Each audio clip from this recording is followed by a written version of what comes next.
नमस्कार दोस्तों, मेरा नाम है चिराग गोठी, मेरे साथ है फारूक भाई। आज बड़ा गंभीर मुद्दा है। श्रीनगर में जिस तरह से आतंकवादी हमला हुआ, 3 जवान शहीद हो गए, 9 से ज़्यादा जवान हमारे इंजर्ड हैं। सेम वही हैदर भाई कहानी, और हमलावरों को अब तक कुछ पता नहीं है। लगातार हम लोग इस तरह की बातें करते हैं, इन पर कमेंट्स करते हैं, और सरकार टाइम टू टाइम बदला भी लेती रहती है, ऐसी बात नहीं है। इससे पहले चाहे पुलवामा हो चाहे दूसरे अटैक्स हों, लेकिन सवाल ये उठता है कि ये सिलसिला कब बंद होगा। और ये भी सवाल नहीं है, सवाल ये उठता है कि इच्छा शक्ति किसकी ज़्यादा है। क्या हमारी सरकार या ये कहे कि हमारी एजेंसीज जो हैं उनके अंदर इच्छा शक्ति की कमी हो गई है, क्या वो अटैक नहीं रोक पा रहे हैं, या फिर ये कहे कि जो आतंकवादी है उसके पास स्कोप ज़्यादा है और वो इस तरह की घटनाओं को अंजाम लगातार देता जा रहा है और वो थमने का नाम नहीं ले रही, लेकिन एक्शन भी लिया जा रहा है, लेकिन ये रुक क्यों नहीं रही। हैदर भाई, देखिए, सुरक्षा एजेंसियां या फिर सरकार पर इल्ज़ाम लगाने से पहले आपको समझना पड़ेगा कि जो कश्मीर का एरिया है, कश्मीर का जो रीजन है, उस वहाँ के हालात कैसे हैं। अगर आप जैसे ये आतंकी हमले की बात कर रहे हैं, सरकार ने पिछले कई सालों में ऑपरेशन ऑल आउट चलाया और उसमें करीब 500-600 आतंकवादी मारे गए, लेकिन ये सिलसिला रुक क्यों नहीं रहा है, आपका मेन सवाल ये है। तो आपको इसको इस तरह से समझना होगा कि जो घुसपैठ होती है पाकिस्तान के रास्ते हिंदुस्तान में, वो जो परिस्थितियां हैं वो बहुत विषम परिस्थितियां हैं। मतलब जो बॉर्डर एरिया है वो कहीं पे खाई है, कहीं पे ऊंची ऊंची पहाड़ियां हैं, तो वहाँ पे फेंसिंग कर पाना बड़ा मुश्किल होता है। और कई बार होता है कि फेंसिंग होने के बावजूद जो आतंकी हैं या जो घुसपैठ करने वाले लोग हैं वो गुफाएं नीचे खोद के और वो वहाँ से इंटर कर जाते हैं। लेकिन मोस्टली जो एरिया है हमारा, जो पाकिस्तान से लगा हुआ उत्तरी एरिया है, वो ऐसे ऐसे परिस्थितियों में है जैसे पहाड़ हैं, वहाँ पे नदियाँ बह रही हैं या फिर खाई हैं, तो वहाँ पे फेंसिंग कर पाना बड़ा मुश्किल है। तो इस लिहाज से जो घुसपैठ है उसको इस एकदम से रोक पाना ये थोड़ी नामुमकिन सी बात है। हाँ, ये ज़रूर है कि सरकार लगातार कोशिश कर रही है। जैसे लेज़र वॉल की बात की गई थी, जो टेक्निक इज़राइल में इस्तेमाल की जा रही है कि एक लेज़र वॉल तैयार किया जाए, जहाँ पे हम फिज़िकली जाके फेंसिंग नहीं कर सकते हैं, वहाँ पे लेज़र वॉल लगाएंगे, जिससे न सिर्फ उसको क्रॉस करने वाली चीज़ों को का पता जो है हमारे हेडक्वार्टर को होगा, हमारे कंट्रोल रूम को होगा, बल्कि हम उसको फ़ौरन कर्व कर सकते हैं, उसको पकड़ सकते हैं, उसको मार सकते हैं इनकेस अगर ऐसी ज़रूरत पड़ती है। तो आपको ये समझना होगा कि जब जैसे जैसे टेक्नोलॉजी ग्रो करती जा रही है, अब हम हमारी सेनाएं जो हैं वो जो हमारा ड्रोन कैमरे हैं उनका इस्तेमाल कर रही है घुसपैठ रोकने के लिए, और वो लोग ड्रोन से हथियार भेजने का इस्तेमाल कर रहे हैं। हाँ, सेम टेक्निक का इस्तेमाल कर तो रहे हैं। देखिए, जो पंजाब में हमने देखा कई सारे ऐसे केस जो सामने आए। टेक्नोलॉजी आपके पास है वो उनके पास भी हो सकती है, इसमें कोई नामुमकिन सी बात लेकिन नहीं हम जो डिस्कशन कर रहे हैं, मुझे लग रहा है कि हम चाहे जितना भी डिस्कस कर लें, ऐसा नहीं है कि सिक्योरिटी एजेंसीज ये सोचती नहीं है, ऐसा नहीं है कि वो इम्प्लीमेंट नहीं करती। हम तो सिर्फ बातें कर रहे हैं, वो इम्प्लीमेंट करते हैं। वो लोग ग्राउंड पर रहते हैं, वो लोग परिस्थितियों को हमसे ज़्यादा जानते हैं, और ये कहा जाए कि वो टाइम टू टाइम, जैसे आपने खुद बताया, कि वो एक्शन लेते रहते हैं। तो ये कहना कि हम उनको एक सजेशन नहीं दे सकते, जो मेरा मानना है। क्यों हैदर भाई? देखिए, ऐसा कहा जाता है कि जिस चीज़ में आप एक्सपर्ट नहीं हैं उस चीज़ में फालतू के सजेशन मत दीजिए। ठीक है, अब फ़र्ज़ कीजिए कि आप रिपोर्टिंग में एकदम एक्सपर्ट आदमी हैं, आपको किसी हिस्ट्री में आप एक्सपर्ट हैं, तो आपको नासा भेज दिया जाए तो आप वहाँ पे वैज्ञानिकों को डायरेक्शन देने लगे, तो वो गलत चीज़ होगी। तो जो जिसका एक्सपर्ट है, यहाँ पे जो हमारी सरकार है, सरकार उन लोगों को शामिल करती है स्ट्रेटेजिक प्लानिंग में जो डिफेंस मामलों के जानकार होते हैं। बात है। और न सिर्फ डिफेंस मामलों के जानकार होते हैं, बल्कि वो जो अपग्रेडेड इक्विपमेंट है उनके बारे में जानते हैं, अपग्रेडेड वेपन्स के बारे में जानते हैं। तो वो लोग लगे हुए हैं। हमारी सरकार लगातार कोशिश कर रही है कि हम जहाँ पे फिजिकली इनको नहीं रोक सकते, वहाँ कम से कम टेक्नोलॉजी के ज़रिए इनको रोकने की कोशिश करें, ताकि मेन चीज़ क्या है, जो कश्मीर के अंदर कश्मीरी रह रहे हैं उनको बरगलाया जाता है। उनको बरगलाने वाले कौन होते हैं? जो घुसपैठिए पाकिस्तान के रास्ते हिंदुस्तान में आते हैं। अगर हम उन पे ही लगाम लगा लेंगे तो ये जो कश्मीरी हैं, जो देश का हिस्सा है, उनको आराम ये से वॉइस वहाँ कन्विंस किया जा सकता है। कहने का मतलब है आपका कि वहाँ भी इस तरह की वॉइसेस हैं कि वो अपने आप को एक इंटीग्रल पार्ट नहीं मानते। देखिए, जाहिर सी बात है कि जो चीज़ें उनको अभी तक मिलती आ रही हैं, जैसे धारा 370 की बात है, तो उसके तहत उनको स्पेशल ट्रीटमेंट दिया जा रहा था सरकार की तरफ से। और उनको शुरू से ही उनके दिमाग में जो कश्मीर का एरिया है वो डिस्प्यूटेड एरिया रहा है शुरू से ही, आज़ादी से पहले और आज़ादी के बाद अब तक। तो उनको वो जो उनकी जनता है वो थोड़ा सा डाइसी है। उनको कभी लगता है कि नहीं, हमारे लिए पाकिस्तान की सरकार ठीक है, क्योंकि हमारा रिलीजन उनसे मैच करता है, लेकिन फिर उनको लगता है कि नहीं हमारे भविष्य के लिए हिंदुस्तान की सरकार ठीक है, तो हमारा क्योंकि इससे भविष्य जुड़ा हुआ है। तो इस तरह की चीज़ें उनमें क्या है कि 100 लोग हैं तो हो सकता है कि 2 के दिमाग में ये भी चीज़ें हों, और उन्हीं लोगों को टारगेट किया जाता है, उन्हीं को बरगलाया जाता है और फिर उन्हीं का इस्तेमाल करके कश्मीर में सेनाओं पर हमले कराए जाते हैं।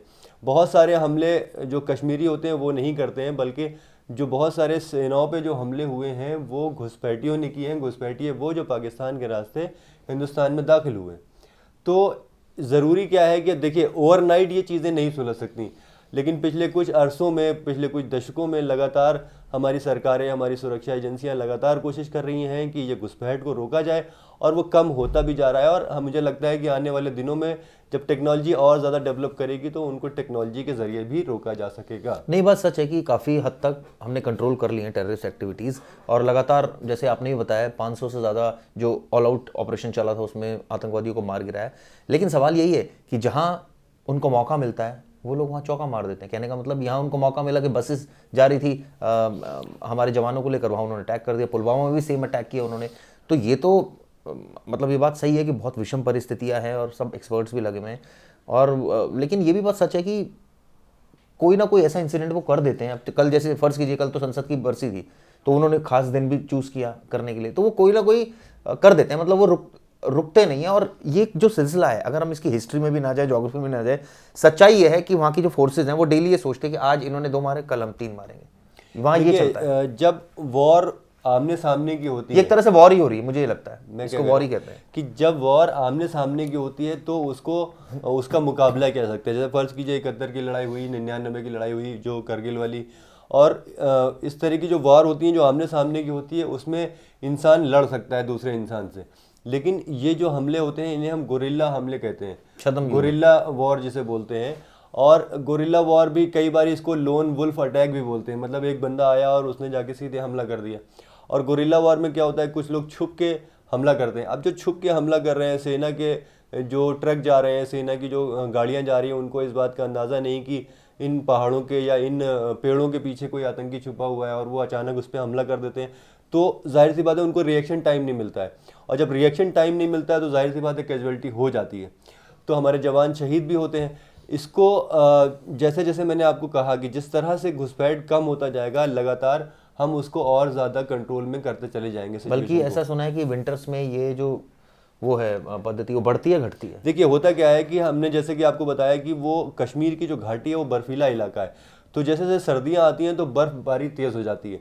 जब बर्फबारी तेज़ होती है तो हमारी जो पोस्ट है बॉर्डर से लगी हुई है, हम उसमें पीछे आ जाते हैं, और जो पाकिस्तान की पोस्ट है वो अपनी तरफ पीछे चली जाती है, क्योंकि बर्फबारी की वजह से वहाँ पर रह पाना मुश्किल हो जाता है। तो अब इन परिस्थितियों का इस्तेमाल घुसपैठ के लिए किया जाता है। वो इसका इंतज़ार करते हैं सर्दियों का कि जब सर्दियाँ आएंगी तो हम सर्दियों में क्योंकि सेनाओं की निगरानी कम हो जाती है, सेनाएं का जो पोस्ट है, चेक पोस्ट है, वो पीछे आ जाता है, इस लिहाज से वो सर्दियों का इंतज़ार करते हैं घुसपैठ करने के लिए, और इस दौरान सबसे ज़्यादा घुसपैठ होती है। ये बात सही है। मुझे याद है मैं एक फिल्म देख रहा था और आपने भी देखी होगी, लक्ष्य एक मूवी आई थी, जिसमें याद है आपको, जब उसमें एक कैरेक्टर जो थी प्रीति जिंटा, वो जब पूछती है, वो एक क्वेश्चन करती है कि हम लोग आखिर लड़ते क्यों हैं इंडिया पाकिस्तान वाले, तो वहाँ जो एक सेना का अधिकारी होता है वो कितनी तेज़ भरनाता है उसके ऊपर कि आपको जो है वो सिर्फ रिपोर्टिंग से मतलब है और आपको क्या पता सच्चाई का, आपको ग्राउंड पेन रहती है। तो ये जो हम डिस्कशन कर रहे हैं ये भी कहीं ना कहीं इसी सेंस में लोग इसको अंडरस्टैंड करते हैं, खासकर की जो एजेंसीज हैं, क्योंकि वो कहती है कि भाई आप ग्राउंड पर नहीं है। अब हम कितना उनको समझाएं, वो समझने को तैयार नहीं है, इसलिए हमें रोज हमले करने पड़ते हैं। अब इसमें ऐसा ये है कि भाई इच्छा शक्ति वाली बात है कि आप ये कहें कि उसकी इच्छा शक्ति ज़्यादा है, अगर वो अटैक कर रहा है रोज आकर, इसका मतलब तो साफ है ना कि वो चाह रहा है करना है, और आप कहीं ना कहीं रोक नहीं पा रहे, कहीं भी रोक भी पा रहे हैं, दोनों ही बातें। तो इसको इस सेंस में क्या समझा जाए हैदर भाई कि आतंकी जो है उसकी इच्छा शक्ति बहुत ज़्यादा है? देखिए आप उसको रोक सकते हैं, उसको डरा सकते हैं, उसको धमका सकते हैं जिसको अपनी ज़िंदगी का खौफ हो, लेकिन जिसे अपनी ज़िंदगी का खौफ नहीं है वो मरने के लिए ही इसमें उसको, जब भी कोई आतंकी या कोई जो चरमपंथी सरहद को पार करता है तो उसको वो, तो आपका कहना है कि हमारी फोर्सेज में कमी है, ये सोच के नहीं काम करती हमारी फोर्सेज? बिल्कुल हमारी फोर्सेज में कोई कमी नहीं है, लेकिन जब सामने वाला ये सोच के आए कि हमको मरना है, हम भी सोच लेते हैं कि हमें मारना है। हमारी सोच, ये कहना आसान है, इसका मतलब ये इसको आत्मसात करना बहुत मुश्किल है। बिल्कुल। ये अगर हमारी फोर्सेस सोच लें कि हमें किसी भी हाल में जो है वो घुसपैठ नहीं होने देनी। हाँ, घुसपैठ देखिए, मैंने आपको बताया ना, घुसपैठ के रीज़न अलग अलग है। ये नहीं होता है कि सेना के जवान लगे हुए हैं और उसके बाद भी आतंकी घुसपैठ कर रहे हैं, ऐसा नहीं होता है। जहाँ जहाँ पे सेना के डिप्लॉयमेंट है, जहाँ जहाँ पे हमारी चेक पोस्ट है, वहाँ पे घुसपैठ नहीं हो पाती। घुसपैठ होती है उन रास्तों में जहाँ पे पहाड़ियाँ हैं, खाई हैं, आपकी और बात मान जैसे ली। कि मैंने कहा कि आपको बर्फीले मौसम में भी हमारी जो पोस्ट है वो पीछे आ जाती है, तो इस वजह से घुसपैठ थोड़ी आसान हो जाती है, वरना सेना के रहते हुए घुसपैठ कर पाना नामुमकिन सा है। नहीं तो लेकिन सवाल यही है ना कि वारदातें कैसे रुकेंगी। वहाँ के राज्यपाल जो हैं वो मनोज सिन्हा को बनाया गया है, वहाँ के उपराज्यपाल, वहाँ का जो स्पेशल स्टेटस था स्टेट का वो हटा दिया गया है। तो ऐसे में सरकार ने तो कदम उठा ही रही है और इसमें कोई दो राय नहीं है। सारे एक्सपर्ट भी बैठे हुए हैं, बड़े बड़े ब्रेन्स बैठे हुए हैं इसके पीछे और लगातार कोशिशें करे जा रहे हैं हैदर भाई कि वो सिचुएशन नॉर्मल आए। देखिए, हो क्या रहा है, जो धारा 370 हटाई गई, आपके पास कोई ऐसा वैल्यूएबल सजेशन हाँ, है? मैं आपको ये बता देता हूँ कि जो धारा 370 हटाई गई उसके बाद वहाँ के जो लोकल लीडर हैं, जो लोकल पार्टियां हैं, वो नाराज़ हो गई और उनकी वजह से आम लोग भी नाराज़ हैं सरकार से। उनका ये कहना है कि जो उन्हें स्पेशल स्टेटस दिया गया हुआ था उसकी वजह से उनको काफ़ी रियायतें थी, वो उनसे छीन ली गई हैं और उन्हें वापस एक आम नागरिक जैसा उनके साथ बर्ताव किया जा रहा है। हालांकि जो लार्जर प्रोस्पेक्ट में सरकार ने उनकी भलाई के लिए ये धारा 370 हटाई है, लेकिन फिर भी उनको फिलहाल ये समझ में आ रहा है कि सरकार उनके खिलाफ दोयम दर्जे का या पक्षपात कर रही है। तो जब गुस्सा होता है इंसान के अंदर तो वो कई बारी गलत डिसीजन ले भी लेता है। तो हो सकता है कि जो घुसपैठिए हैं, जो बाहर हमारी जो दुश्मन मुल्क है पाकिस्तान, वो इस चीज़ का फ़ायदा उठाना चाहता है, वो उनको उसके लिए और ज़्यादा बरगलाना चाहता है कि देखिए तुमसे धारा 370 जो स्पेशल स्टेटस था वो आपसे छीन लिया गया है और आपके साथ जो है वो अत्याचार किया जा रहा है, तो उसकी वजह से वो बरगलाना आसान हो जाता है।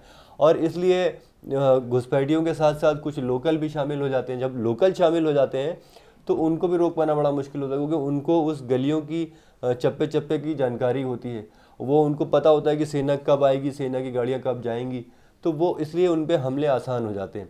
सेना, आपने कहा कि सेना हमारी क्या इस कैपेबल नहीं है कि करने इनको रोकने के लिए। सेना मरने के लिए भी कैपेबल है, मारने के लिए भी कैपेबल है, लेकिन हमारी ये कोशिश होती है कि हम आतंकियों के अंदेशे में कहीं कश्मीरियों को ना मार दें। ठीक है, तो सेना हमेशा जब तक 200% श्योर नहीं हो जाती तब तक गोलियां नहीं चलाती है, क्योंकि हम आतंकियों के अंदेशे में कश्मीरियों को मार देंगे तो कश्मीरियों का और सेंटीमेंट भड़क जाएगा। तो इस वजह से वो हम पे 20 पड़ते हैं जो यहाँ पे मरने के लिए ही आते हैं, घुसपैठ करते हैं। जो घुसपैठिए होते हैं वो यहाँ पे मरने के लिए ही आते हैं, उनको हमला ही करना है, तो वो इस वजह से हम पे 20 पड़ते हैं।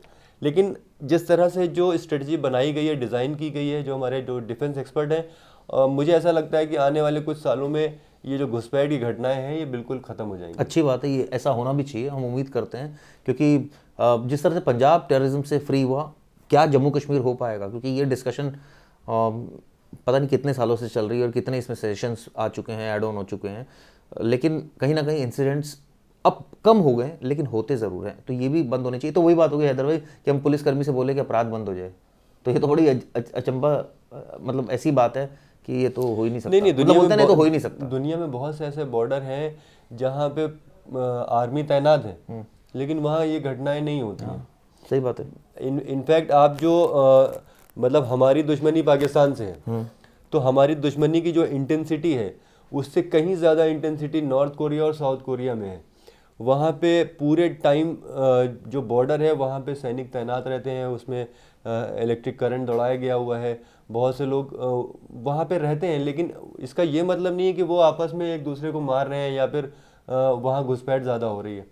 तो यहाँ पे ये नहीं है कि मतलब हम घुसपैठ को रोकने में नाकाबिल, हम घुसपैठ को रोकने में काबिल हैं और हमने बहुत रोका है, और आने वाले वक्त में हम और भी ज़्यादा रोकेंगे, ताकि हमारी जो स्थिति है वो बाकी देशों की तरह बनी रहे कि हाँ भाई सरहद है लेकिन हम वो कंट्रोल में है।